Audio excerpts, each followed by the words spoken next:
It's an amazing song, and one that I love, that's been a big part of my journey in here. And maybe if I get this turned the right direction, I might get it open. There we go. Well, hi, everybody. Welcome. I'm a grateful believer in Jesus who's helping me walk through my grief, and my name is Tanya. Hey.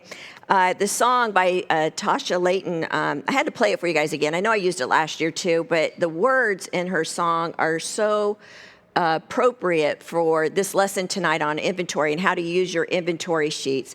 You know, she talked about in the song about digging up the lies that she was believing and living out of, and eventually replacing them with truth with God's help. And then that's when her healing process began.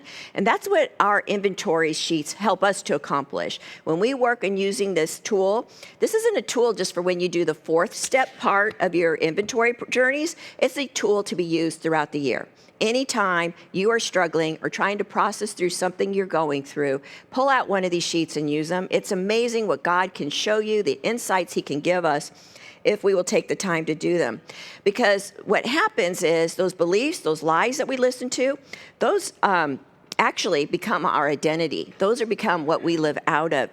So learning how to identify our beliefs and the lies we listen to, those broken records we play over and over in our head every time we go through new events or new experiences, is how we learn how to break the pattern and break that behavior.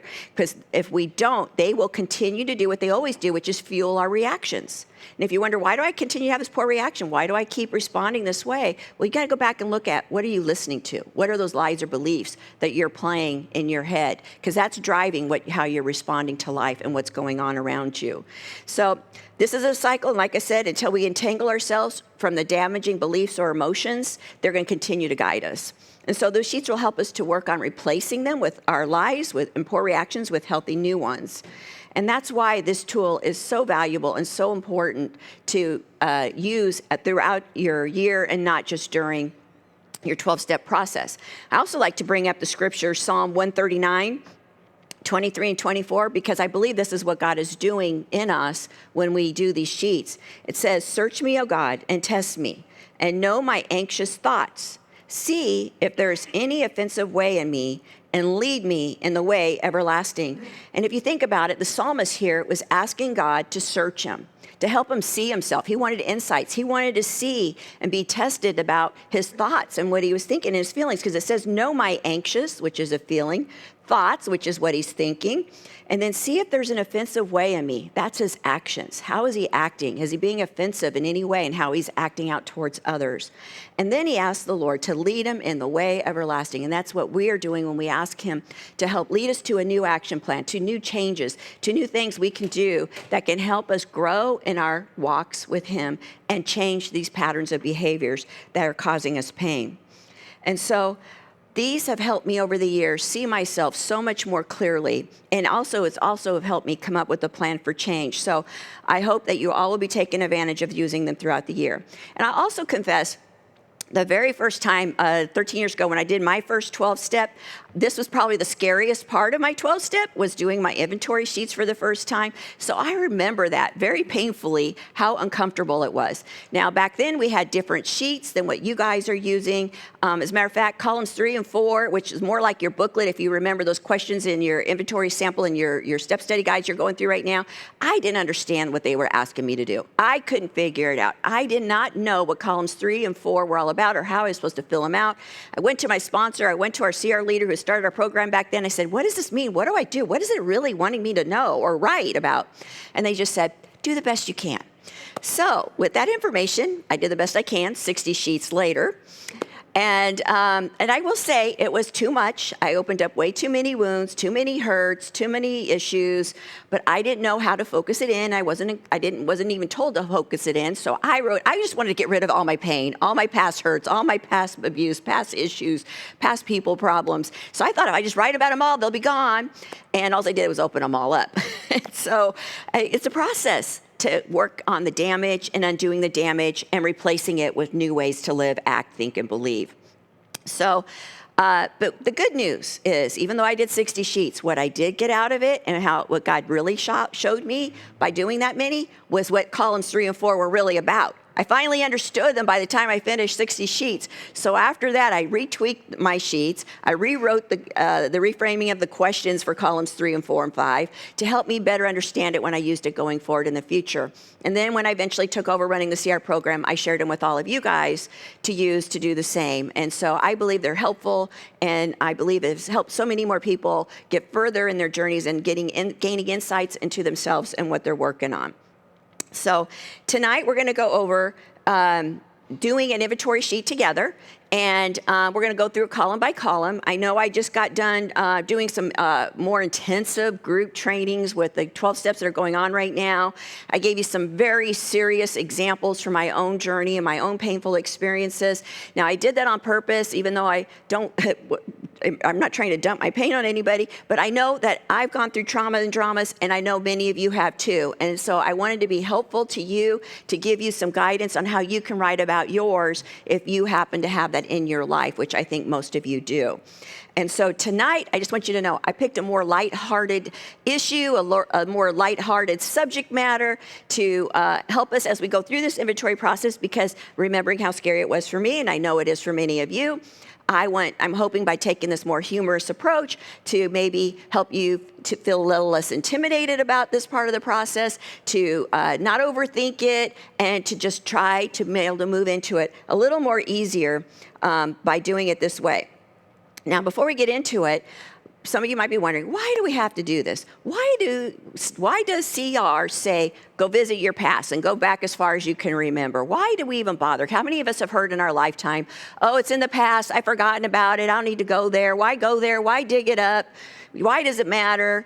I don't think about it anymore. So, we've had all these great rational excuses, but really what those have done have kept us in denial, kept us from facing it and dealing with it. It's still there, it's still unresolved, and it's still not dealt with, but we have to go back and deal with it if we're going to go further in this journey in here, because there's a reason for it. I believe with all my heart that our experiences, no matter what we've gone through, good or bad, will do one of three things to us in our lives. So the first thing our experiences will do or can do is define us. And that is when we allow them to shape how we think or believe, and then we listen to those beliefs and live out of them. The second thing our experiences can do is destroy us. And that's where many of us have picked up destructive behaviors to learn how to cope, because we don't know how to go deal with what we just went through, or the pain of what we're living through, or the pain of what we went through. And the third and final thing our experiences can do to us in our lives is develop us. And this is where we choose to let whatever we go through, good or bad, grow us and learn from it. And those are our three choices that we have to live out of our past experiences. So that's why we go back and visit them. Did I let this define me, this experience? Did I let it destroy me and pick destructive habits? Or did I develop and grow and learn something from it? So that's why we need to go back, and that's why it's important and why this tool is so valuable, because I believe when we see which one of those three we're allowing to shape us, it affects our futures and how we live going forward. So I'm going to show you how to use them and how God can help you develop you to be more like Christ through this one specific tool. So tonight we're going to jump in and begin by reading the principle and step that corresponds with tonight's lesson, which is Principle 4. Openly examine and confess my faults to myself, to God, and to someone I trust. Goes along with the Beatitude, Matthew 5:8. Happy are the pure in heart. And step 4, we made a searching and fearless moral inventory of ourselves, which corresponds with our verse for tonight, Lamentations 3:40.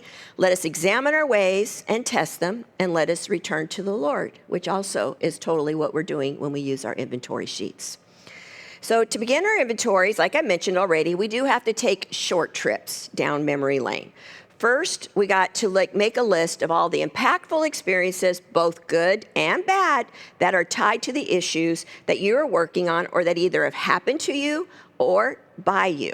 So you can make a list. You might be putting your own name on that list to write about. Maybe you were the herder in some ways. So you can put your name down and maybe the things you want to address of hurts that you caused. So either way, make a list. And you may be wondering when you heard me say good experiences, as well. And you might be wondering, how do good experiences help us shape unhealthy beliefs or patterns of behaviors? And I have a really quick example I want to share with you tonight, and it's from a man that, I don't know, it was probably 10 or 12 years ago that he came here, did a 12-step, shared a story in his testimony that was so impactful to me that I felt like set such a good example of how even positive, or what feels like a positive experience, can really shape us and set us up for destructive and destruction down the road. I like to call his story, I call it the chocolate milk dilemma. And so this guy, when he was sharing his testimony, yes, some of you have heard it before, chocolate milk, shaken and not stirred, right? Well, anyway, when this guy was in 4th or 5th grade, he was in elementary school, the school administration came to the students one day and reported and let them all know that they were doing away with their chocolate milk at lunchtime. So yes, you can imagine all of their feelings and thoughts, and they were unhappy. How dare they mess with all the children's happiness at school by taking away their chocolate milk? So this guy and his friends were so unhappy that he decided to take up a petition and collect enough signatures to turn into the school administration to demand the return of their chocolate milk at lunchtime. And you know what happened when he turned in his petitions? The school gave him back his chocolate milk at lunchtime. But you know what also happened to him after that? He got to be the most popular kid at school. Everybody was praising him, giving him attaboys, high fives, knuckle bumps, praising his name for what he did for them. And you know what else he discovered? He really liked how it felt to be a rescuer by figuring out a way to fix the problem and give all the kids their happiness back, and now receive the self-worth of all this praise and adoration as a result. And at first, the story sounds pretty harmless, but then he went on to tell us more stories about his adult life. His testimony was filled with stories of how he repeated the same behavior, rescuing other people by attempting to fix their problems. And sadly, most of the time, he failed. When there was no success or praise or attaboys or kudos, he began to struggle deeply with how much guilt and disappointment and his self-worth was falling. He turned to alcohol to numb it. And when he did his inventory, God showed him where this pattern of rescuing and fixing began with that chocolate milk incident. And that was the root cause. And that's the great thing about identifying our root cause and why we go back and visit our past, because when we go back and visit where it started, that's where God can pull out the roots. That's where we can identify and yank those beliefs and lies out and replace them, because we realize that's just something I learned. I learned to like trying to get praise and adoration and some self-worth from fixing other people's problems, but we don't have to. And he realized he didn't have to, and that wasn't his job. He was playing little g God with these people's lives, trying to be God for them. And it's not what God called him to do. He is to surrender other people to God's care and control. He is to let them figure out what they need to do to take care and fix their own problems and feelings. And so we need to ask God to help us remember the events that are pertinent to our journey as much as possible, and then we write about them. And so I just wanted to share that story with you quickly and briefly so you can also see and understand how even if you have something positive in your back and you don't know how it relates, you don't know how it connects, but God's bringing it up to your mind. And if that's the case, write about it. Fill out an inventory sheet on it. You'll figure it out later if it ties in or not. It's okay if they all don't tie to your specific issue. Sometimes you won't know. Just do it if God's bringing it to your mind and you feel pulling you to write about it. So with that being said, let's jump into the fun of talking about how to fill out our inventory sheets. As I mentioned to you, I am sharing a more lighthearted example, but it is still an ongoing, personal, painful experience that I think many of you are going to be able to relate to. And I've been facing this problem, and it's continuing to trigger some of my rejection history until I continue to sort it out on my inventory sheets. And with that being said, Dave and Digger, if you guys could give everybody the handout, everybody's going to be getting one of these. Please don't open it. Don't start rifling through it. I need you to really stay with me so I can keep us all together. We're going to go through it together. But I just want to mention the first 2 pages is just another abbreviated explanation of how to fill out your inventory sheets. I know I'm throwing a lot at you. you. I know that there's a lot to try to remember, and so I just wanted you to have another way to go back and remind yourself of the process or what you're supposed to be doing. So please don't open it, just keep it closed until I tell you to change pages. But I just wanted to let you know what the first two pages are, because we're not going to get into that tonight, or actually, because I'm just going to go by column with you. And so with that being said, tonight we're going to be, like I said, my topic is rejection, because I have a major rejecter in my life at my house, and his name is Cuddles. He's my cat. He's the culprit. Yep, my kitty cat, impossible to live with, unless, of course, you're fortunate enough to be Dave, who he loves. Yeah. So, okay, like I said, not so serious, kind of a humorous example to help you fill these sheets out. And I hope as we laugh together going through this, that it's just going to help you to relax some and not overthink this part of our journey and just be a little less fearful about it. And I also want to say before I go any further, CR does not request or ask anybody to write inventory sheets on your pets. This is just my trying to be a funny way to be a little more humorous about this part of your journey to help you not be so serious and to just jump right in and dig into it and do the best you can. And so I hope that's what you accomplish with, or helps you to accomplish with tonight's lesson. It takes courage to fill out these inventory sheets and look at ourselves. It takes courage to notice our flaws and our past pains and experiences that we've never dealt with and go back and visit them. Those are not easy things to do. What you guys are doing is taking the harder road to have a better life and to live the way God wants you to. So it takes courage to do this. So if we can do it with a little bit of humor, I feel like it's good medicine for the soul, right? And so hopefully that'll be good medicine for all of us tonight. So again, just want to remind everyone, before you fill out any sheets, you should have written a list of what you will write on, and you can always come back to that list and add on to it as you're doing your inventories of other people pop to your mind or other experiences. Just go right on the list. You can figure out later if they apply or not, or you can figure out later if, oh, that's a different 12-step. That's a totally different issue, and I'm not even working on that issue right now. And you could just cross them off or write next 12-step next to their name. So just put them down, put it to the side so you're not thinking about them or what that experience was, and stay focused on what the one you are working on. So now we're going to turn to the third page. And we're going to start with the first column. For some reason, I got the wrong one. Did I give you guys the right one? Yes, I did. Okay. For some reason, that was the wrong one.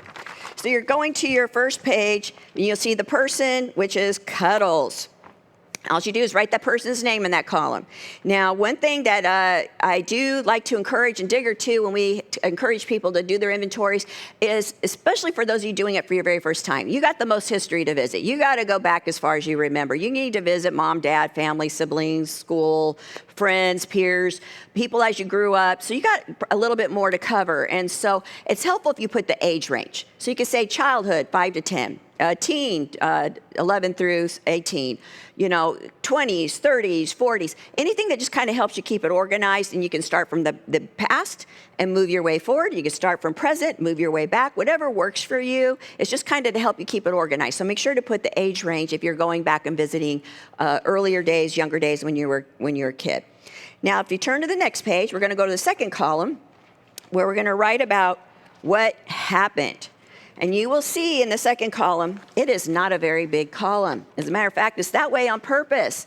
We keep the column short or small and not very big because we only need to write down the pertinent facts. We don't have to write down every single detail about what happened. We don't need to give graphic details. We need to be short and concise. As you can see in my example, that's what I did. And there's not enough room in that column to write all the details of what happened to you, when or where specifics. It's not necessary to write them out because it can really take you down a dark path. The purpose of this journey is not to get you stuck in your past or stuck in your pain. It's just to visit it so you can understand and learn from it. And so that's why that space is limited and small. We want you to stay focused on the pertinent facts that were done to you or by you. So please do not write a bunch of details. But at the same time, and I know you guys are going to love this part, don't be too vague either. Yeah, I know. So here's an example. So if you wrote down under what happened, my dad was an alcoholic. Well, that doesn't say, what did he do? He was an alcoholic. He drank, but how did that affect? I mean, it still doesn't say what he did. But if you write, my dad said degrading things to me when he was drunk, that identifies a behavior, a hurt, what happened, and it's specific enough. You don't need to get into the degrading details. You don't need to write out everything he said. I don't want you to go revisit everything that that person said to hurt you, harm you, mentally abuse you, or anything. So it's not important to visit the details. I don't want you to relive that memory. I don't want you to make it more permanent in your brain and how you're thinking, because we're working on changing what has happened out of it. Columns 3, 4, and 5 is what we're going to gain more insight from. But there we're just going to identify what was the hurt, what happened, or what did we do in that column. So, like I said, be sure to describe something of the act, but don't get into all the details of the act. I just don't want you rehashing all those memories. It's not necessary. Don't cause yourself more pain. That's what I did to myself on my first inventory was 60 pages. I just rehashed way too many memories and way too many details. I was writing teeny tiny, trying to squeeze it all in because nobody told me not to. So I'm just trying to guide you from my mistakes to hopefully have a better experience than what I did going through it my first time. And I also want to mention here, some of you are already obsessing. Some of you are already rehashing those details of what you've been through. Going on here, it's going to be really hard to keep it more concise, more specific, and focused. Do your best to try to do that, and then push yourself to work columns 3, 4, and 5. But if you find yourself going back to this dark place, reach out to your sponsor and tell them. They're going to encourage you. Okay, move on to 3, 4, and 5. Let's talk about those. Let's see what we can do to work on columns 3, 4, and 5, and then try to help move you towards that. But even after you move through all those columns, you're still stuck, you're still rehashing, you're still reliving, then you're going to probably have to get with a counselor. You may need more help, especially if there's trauma or abuse involved, to undo the damage from that, and if you are stuck in an obsessive thinking place. So I just want to throw that out there, that sometimes we do need help with a counselor to climb out of them. So back to my example of Cuddles' what happened events that were bothering me. I wrote down, he constantly prefers Dave over me. He follows him everywhere and begs for his attention. He joins him in his office every single morning. So as you can see, I just gave brief actions on what he did. And now I'm able to move on to column 3. But first, I want to show you proof of what happened. Here's Dave just standing there, and Cuddles has to rub up against him. I just want you to know, he doesn't do that for me. Now, I also want to tell you, you do not have to show proof of anything that's happened to you. But I just brought it because it backs up my beliefs and my story. And I just want to make sure you believed it too. So now we're going to move on to column 3. And in this column, we're first going to write down, how did it make us feel? So it's so important to identify our feelings. And some of you are going to struggle with identifying your feelings. And if you grew up in a home where you weren't allowed to have them, allowed to express them, you were beaten up, bullied, criticized, whatever, for having emotions, you're going to have a hard time identifying them because you've never learned how to or had a safe place to do that. And so you may need to, especially those of you who just are in the 12 step for the first time right now, when I did the training class, I actually gave you a feelings prompt sheet and a fear named prompt sheet. Use that. Go back to that. I can't tell you how many times I had to use that in the beginning when I did my first 12 step. I couldn't identify my feelings and my life depended on it. I couldn't remember all my feelings. And so those sheets really helped me get in touch with those feelings and what I felt back then. So please be sure to do them. And remember, I don't need 50 feelings. If you give me 4 or 5 feelings, that's awesome. If you give me 2 or 3, that's fine too. Try to identify the most specific feelings you remember having that are tied to whatever happened in your column 2 that you wrote about. And so in my case, you'll see that I wrote down I felt unloved, rejected, and resentful. So after you write down your feelings, as you can see, they're short and sweet. I didn't explain them. I didn't say what they meant. I didn't go into any details about it. I didn't need to. I just am describing how I felt. Then I'm able to move to the next part of column 3, which is my beliefs. How did what happened to you make you think or believe about yourself? And it's important for us to identify this because identifying our beliefs that we learned we're going to be able to eventually come back to this and root out the cause of many of our unhealthy reactions. And we'll come back to this column later, and I'll show you how to identify that. But for now, I just want you to write your response. So you can see my response is, for my examples, I put down Cuddles' attitude had me thinking he doesn't like me, that I should have gotten a different cat, Or I believe Dave was secretly hanging out with Cuddles, having a cat fest behind my back. And so I just want to remind you, don't worry about making sense of these sheets and how you're answering them. Doesn't matter in the beginning. Just fill them out the best you can. Be as honest as you can. Be as accurate as you can. You don't have to have tons of details. You don't even have to have 3 things that you believed or feel, but that's what I came up with for this one. And just put down what you can. It's a process and a journey. And the more you use them, the more you get used to them, the easier they will get. So, as you can see from my secret hidden camera, I busted Dave and Cuddles having a secret cat fest, measuring some wood. Dude, you're busted? Yeah, we know what you're out to. Your secret's out, Catman. Yep, there they are. Unnecessary socializing. That's all I got to say. More proof. More proof. Anyway, so let's move on. Now to column 4. In this column, we're going to describe what our reactions were. How did we respond or react to what happened? Did you run, isolate, stuff, ignore, argue, turn to porn, alcohol, food, shopping, drugs, gambling? Did you blow up, steal, cheat, hold a grudge, stew in your resentments? And that's just naming a few of the ways we can really act out quite well if we're not in touch with it. There's a lot of other things we can do. I'm just naming a few, but this is where you're going to write it down. What did you do? How did you behave? How did you act out in that moment? And write it down in this column. And remember, this column is about what you did, not what they did. We already wrote down what they did, right? Column 2, that's what happened. That's what they did. This one's about you. Columns 3, 4, and 5 are all about you. It's all about us and our journey. And so make sure you're writing down what you did. We already addressed, and like I said, we already addressed in column 2 about what they did. And as you can see from my example with Cuddles, my reactions at home have been wanting to ignore that cat, blame Dave for his secret cat fest with Cuddles, or I also demanded at one point, Dave, tell Cuddles that, effective immediately, he's to withhold his love from him, lock him out of his office. And then lastly, I've also resorted to bribing my cat to gain love and attention by offering him kitty crack in the form of temptations.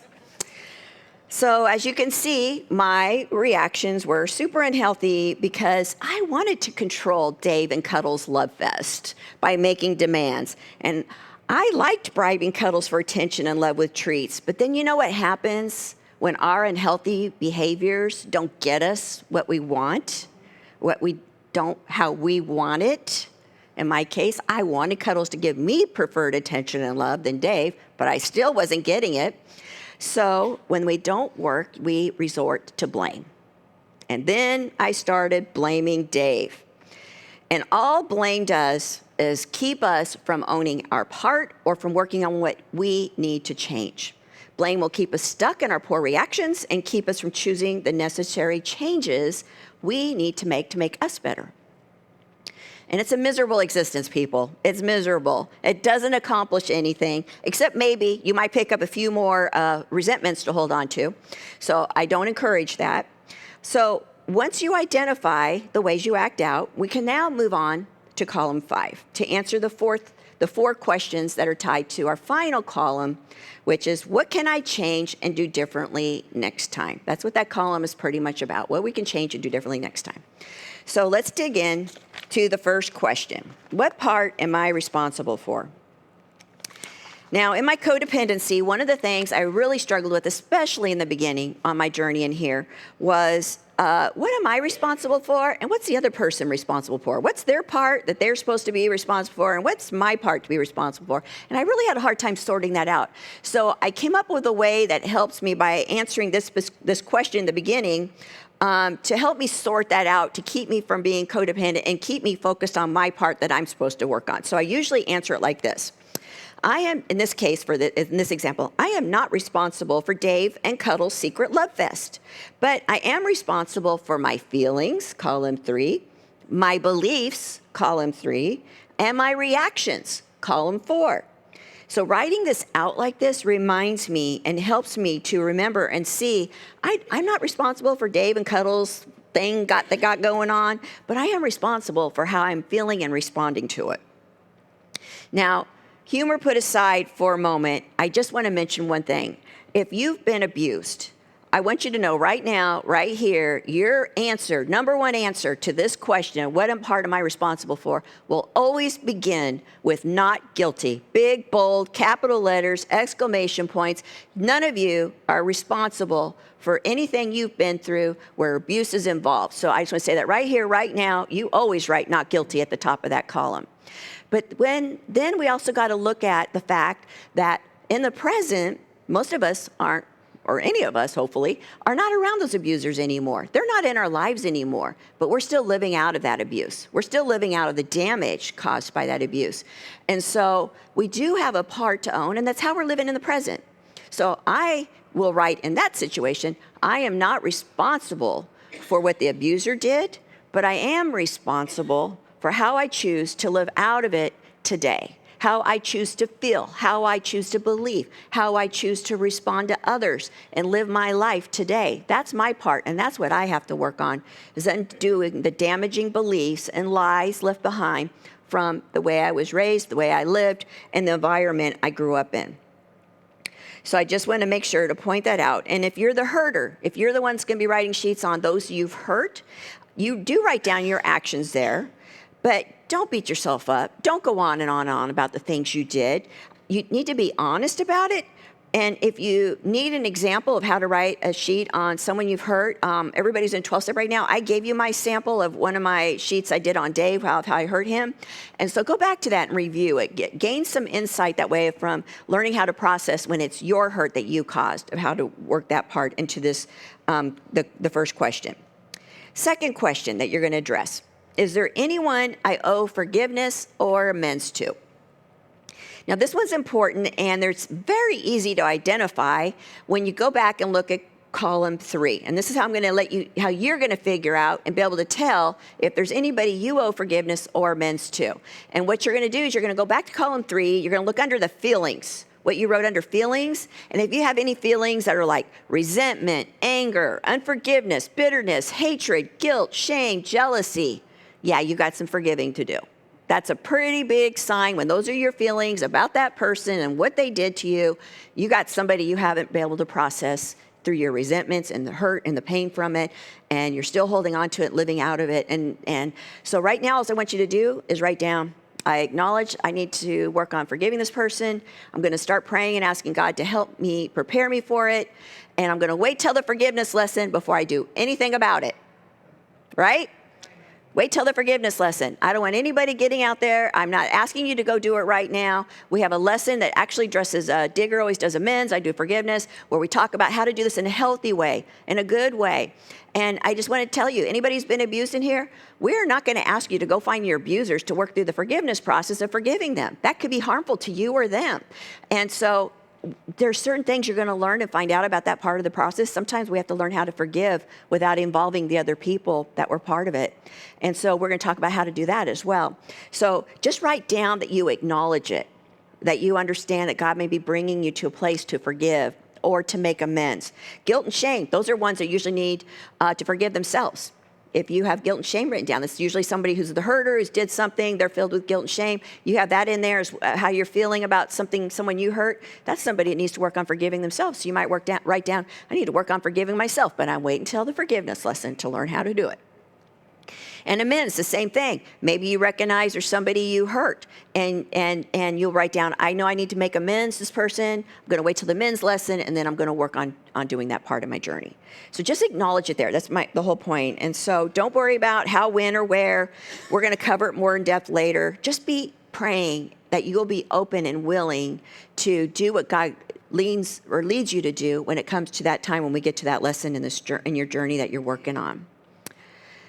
And as you can see from mine, I acknowledged that I needed to make amends with Dave for my bad catitude towards him. I mean, he can't help it if he's a manly man cat babe magnet. Sure,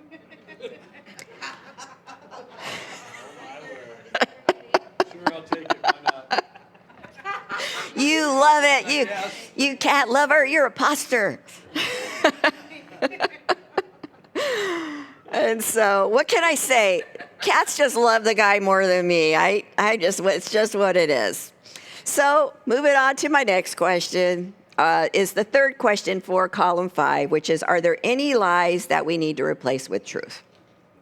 And to visit this one, we also got to go back and revisit column 3, but instead of visiting our feelings like we did for question 2, we're going to visit our beliefs in column 3 for question 3.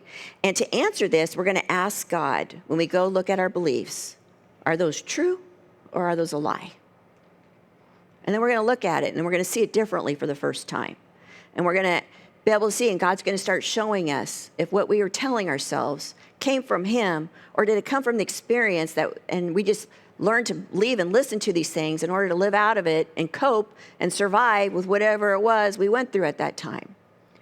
And the beautiful thing about recognizing when they're a lie, because I had so many of them and I still do, and I'm still undoing so many lies and false beliefs that I have, is we learn that we can replace them. If we learned it, we can unlearn it.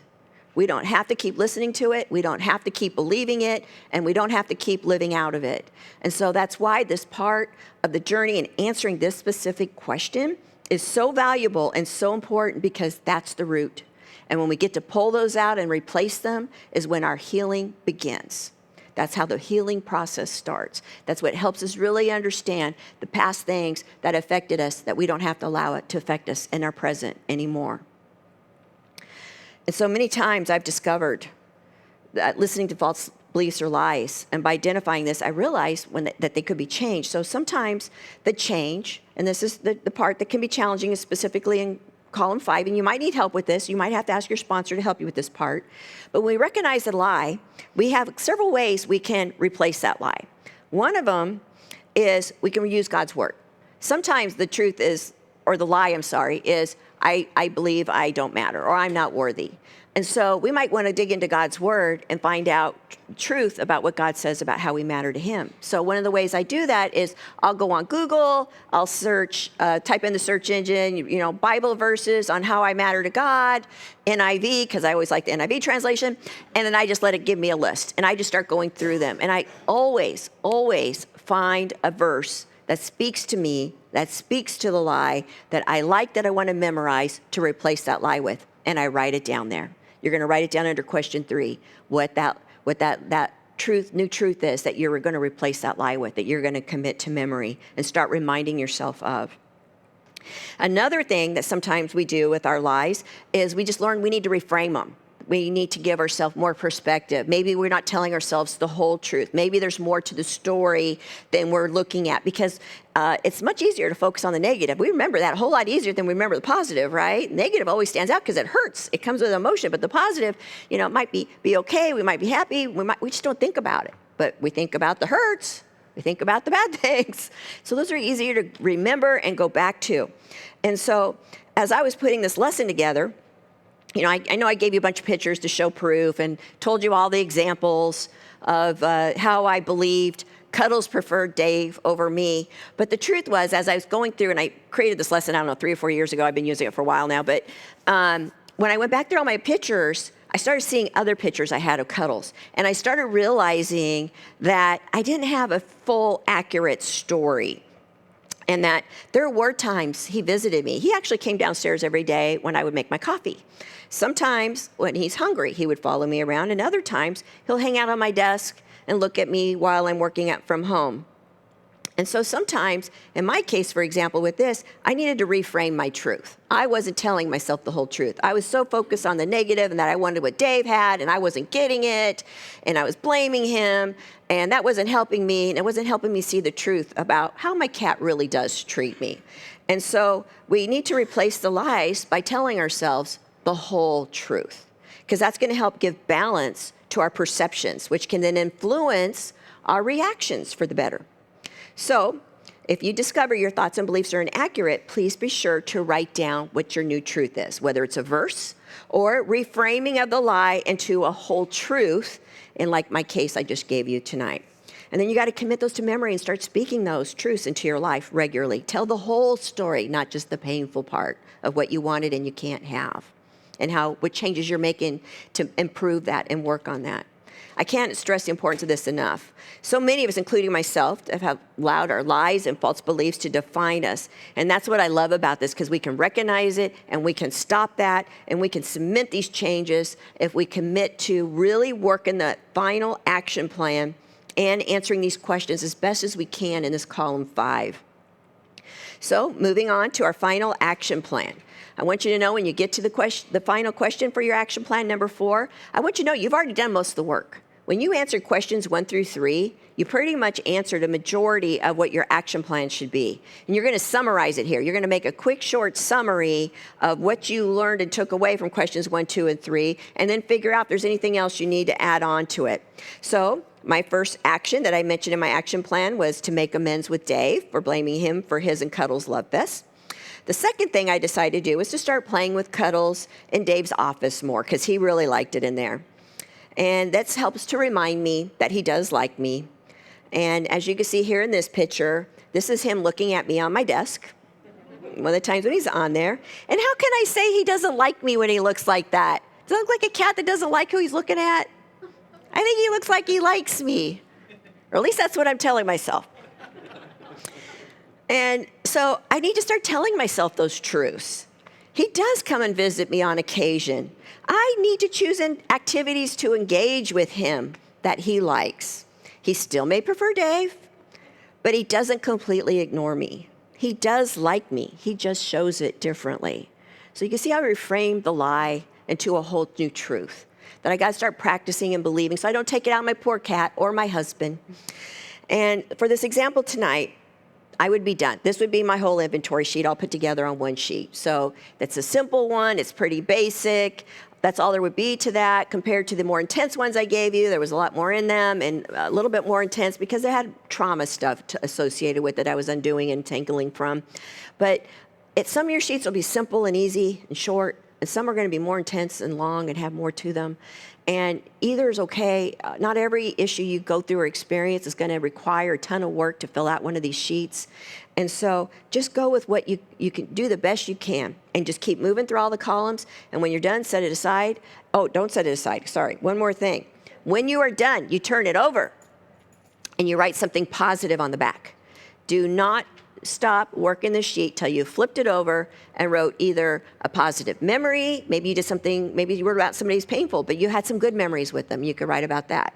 Or maybe you don't have any good memories about that person, but you could write something about yourself, a character asset about yourself. I was smart, I got good grades, I won awards, I excelled in sports, whatever it is. You know, for me growing up, my most positive experience was I escaped by riding horses. We had horses and they were my escape, and that was like all my childhood ones.